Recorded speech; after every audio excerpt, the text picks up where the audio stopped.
अब हम पढ़ते हैं स्थानीय राजवंश। ये लोग स्थानीय थे, यहीं आसपास रहते थे प्राचीन समय से, उसको देखते हैं। सबसे पहला है राजर्षि तुल्य कुलवंश, जिसको सूर्यवंश कहते हैं। ये थे 5वीं से 6वीं एडी के आसपास, गुप्त के समय से। पहला था सूर, दूसरा था दैत्यवर्मन एक, तीसरा भीषण, चौथा भीमसेन एक, पांचवा था दैत्यवर्मन दो और तीसरा था भीमसेन दो। ये गुप्तों के अधीन थे तथा गुप्त संवत का उपयोग करते थे। यहाँ गुप्तकालीन सिक्कों का प्रचलन था। उस समय छत्तीसगढ़ में सिक्कों विद्वानों द्वारा संस्कृत भाषा का उपयोग होता था। चक्रकोट बस्तर क्षेत्र अब भी नागवंश का शासक ही था। आरंग से ताम्रपत्र दक्षिण कोसल में शासक के प्रमाण हैं। राजमुद्रा इनका सिंह था। खारवेल, कलिंग के खारवेल की प्रशस्ति जो उड़ीसा में है, उसमें राजर्षि वंश तुल्य कुल लिखा है। उदयगिरी के पाली लेख में खारवेल को राजर्षि वंश तुल्य कुल लिखा है। इससे लगता है कि खारवेल वंश महाकोशल में 7वीं सदी तक रहा, भले कलिंग में वंश उसका समाप्त हो गया था। भीमसेन को महाराज लिखा है, परंतु उसकी कार्यप्रणाली ऐसे नहीं जान पड़ती कि ये स्वतंत्र या चक्रवर्ती राजा रहे हों। कदाचित ये बौद्ध राजाओं के मातहत रहे होंगे जो भद्रवती से शासन करते थे। अब देखते हैं हम सरभपुरी वंश, 6वीं एडी में था, लगभग उसी समय, उसके अंत में ये था। मल्हार बिलासपुर में शासक थे। घटनाओं को शासन के दूसरे, 5वें, 10वें वर्ष आदि शब्द का ये प्रयोग करते थे, इसलिए इसके सही वर्ष का पता नहीं चलता है। इन्होंने गुप्त संवत का उपयोग नहीं किया। ये स्थानीय लोग थे, पहले वाकटकों के सामंत थे। दक्षिण कोसल क्षेत्र पर शासन किया। वैष्णव धर्म के अनुयायी थे। अपने आप को परम भागवत लिखा है। ताम्रपत्रों में संस्कृत और ब्राह्मण को महत्व देते थे। सबसे छोटी इकाई ग्राम थी। भोग तथा भुक्ति वर्तमान तहसील का पर्यायवाची कह सकते हैं। आहार वर्तमान जिले का पर्यायवाची था और राजमुद्रा गज लक्ष्मी थी। ताम्रपत्र व सिक्कों में उत्कीर्ण करवाए थे लोग। उसके बाद फर्स्ट शासक आता है सरभराज, 342 से 352 एडी। वंश का ये संस्थापक है। राजधानी सारंगगढ़ या संबलपुर क्षेत्र था।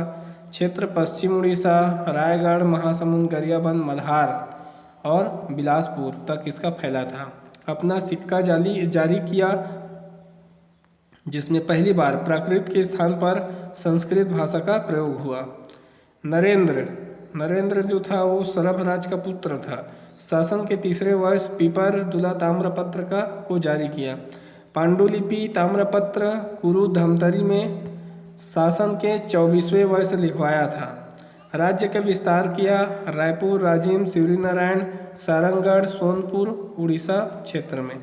वैष्णव धर्म का अनुयायी था। मुद्राओं पर विभिषिक्त लक्ष्मी हाथी द्वारा लक्ष्मी को स्नान कराते हुए है।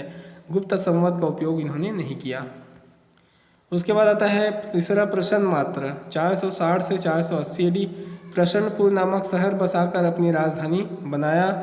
मल्हार बिलासपुर के पास सोने के सिक्के चलाए थे। उड़ीसा के कटक से महाराष्ट्र के चांदा तक सिक्के चलाए। सिक्के ऊपरी भाग के केंद्र में गरुड़ तथा दोनों किनारों पर शंख और चक्र का अंकन था। नीचे भी प्रसन्न मात्र लिखा है। 116 से अधिक सिक्के प्राप्त हुए हैं। प्रवर राजधानी मल्हार से सिरपुर किया। सुदेवराज प्रसन्न मात्र का पौत्र तथा मान मात्र का पुत्र था। 6 ताम्रपत्र सरभपुर तथा 2 सिरपुर से जारी किया और आरंग से भी अभिलेख प्राप्त हुआ है, जो रायपुर में है। इसके सामंत इंद्रबल, जो सामंत था सेनापति, इस वंश के विनाश का कारण बने, जिसका पिता का नाम उदयन था। उसके बाद है प्रवर राज 2, अंतिम शासक था। सुदेवराज का छोटा भाई था। सिरपुर को राजधानी बनाया इसने। भीमसेन 2 ने इसे आक्रमण किया था। इसने सूरबल, पांडु वंश का जो था, को परास्त किया। बाद में इंद्रबल ने इससे बदला लिया। इंद्रबल ने मलगा अभिलेख बिलासपुर में इसका उल्लेख किया है और भागवत धर्म का अनुयायी था ये।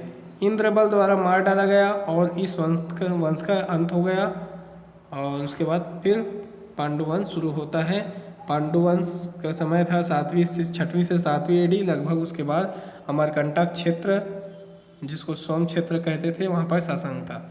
ये लोगों को याद कर सकते हैं। उदय इन महान चंद्र को हर्ष से महान बनाते हैं। पहला है उदयन, संस्थापक था, सेंट्रल प्रोविंस में इनका शासन था।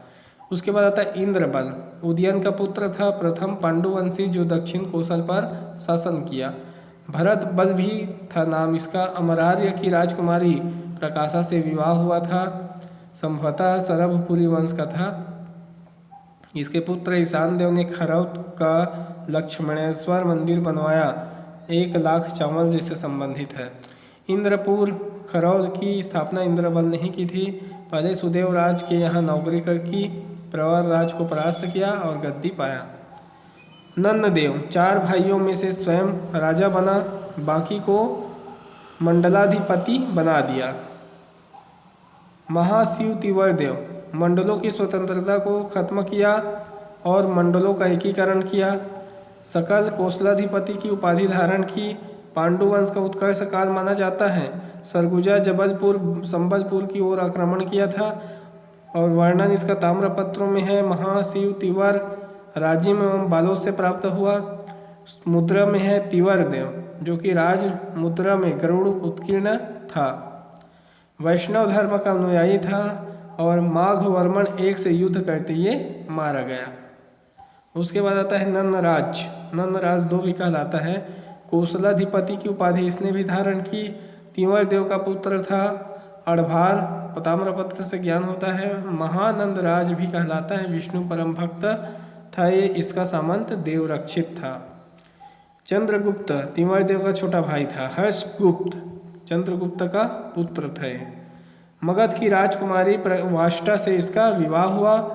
मौखरी वंश के सूर्य वर्मण की पुत्री थी। वैष्णव मतावलंबी था। वाष्टा ने इसकी याद में सिरपुर में लक्ष्मणेश्वर मंदिर या शिव मंदिर बनवाया। वाष्टा खुद शासक रहा। त्रिकलिंगाधिपति की उपाधि धारण की। अब आता है महाशिवगुप्त बलार्जुन। बचपन से ही अर्जुन जैसा तीरंदाज था। पांडुवंश का स्वर्ण काल कहलाता है क्योंकि राजनीतिक स्थिरता थी। वाष्टा ने सिरपुर में लक्ष्मणेश्वर मंदिर बनवाया नागर शैली में। 27 ताम्रपत्र मिला है जो छत्तीसगढ़ के इतिहास में सर्वाधिक है। बौद्ध संबंध सिरपुर में बौद्ध शिक्षा केंद्र के रूप में विकास का योजना था। वेनसांग 639 एडी में छत्तीसगढ़ आया था। बौद्ध प्रचार की अनुमति मिला। अशोक के द्वारा स्तूप बनवाने का प्रमाण नहीं मिला है। वज्रयान शाखा की तारा देवी चालुक्यों के आक्रमण से पांडुवंश का अंत हो गया। इसने शैव धर्म अपनाया, बाकी वैष्णव धर्मी थे। अब आता है सोमवंश। कुछ इसे पांडुवंशी मानते हैं, कुछ पांडुवंश से विभाजित होकर बना ऐसा मानते हैं। दक्षिण कौशल के ही राजवंश है। पूर्वी भाग तथा उड़ीसा के भागों में शासन था इसका। अपने को चंद्र से उत्पन्न मानते थे, क्षत्रिय थे। सिरपुर में राजाओं के 2 नाम चलते थे। यदि पिता शिवगुप्त तो पुत्र भवगुप्त। आलेख उत्तरी नागरी लिपि में है जबकि पांडु का पेटिका शीर्ष लिपि में। त्रिकलिंगाधिपति की उपाधि धारण करते थे, संभवतः कौशल, कलिंग और उत्कल। उसके बाद आता है फर्स्ट शिवगुप्त। संस्थापक था 850 से 880 ईस्वी। शैव मतावलंबी था। परम माहेश्वर की उपाधि धारण की। क्षेत्र सिरपुर से लेकर संबलपुर सोनपुर तक का महानदी तक क्षेत्र पर कब्जा था। शांतिपूर्वक समय इनका बीता। महाभवगुप्त प्रथम जन्मेजय 880 से 920 ईस्वी। यह शिवगुप्त का पुत्र था। सिरपुर को राजधानी बनाया। कलिंगा तक आक्रमण किया। आक्रमण में जबलपुर, पश्चिम से में रीवा तथा पूर्व में संबलपुर तक इसने आक्रमण किया। त्रिकलिंगाधिपति की उपाधि धारण की। राजेंद्र चोल का उत्तर अभियान के समय छत्तीसगढ़ में महाभवगुप्त था और उड़ीसा में अनंत वर्मन चोडगम था। दोनों को पराजित किया गया। अब आता है महाशिवगुप्त। महाभवगुप्त का पुत्र था, अपने क्षेत्रों को चोर शासकों से स्वतंत्र कराया। इसके समय में पश्चिम से कलचुरियों तथा पूर्व से गंग शासकों का आक्रमण प्रारंभ हो गया था।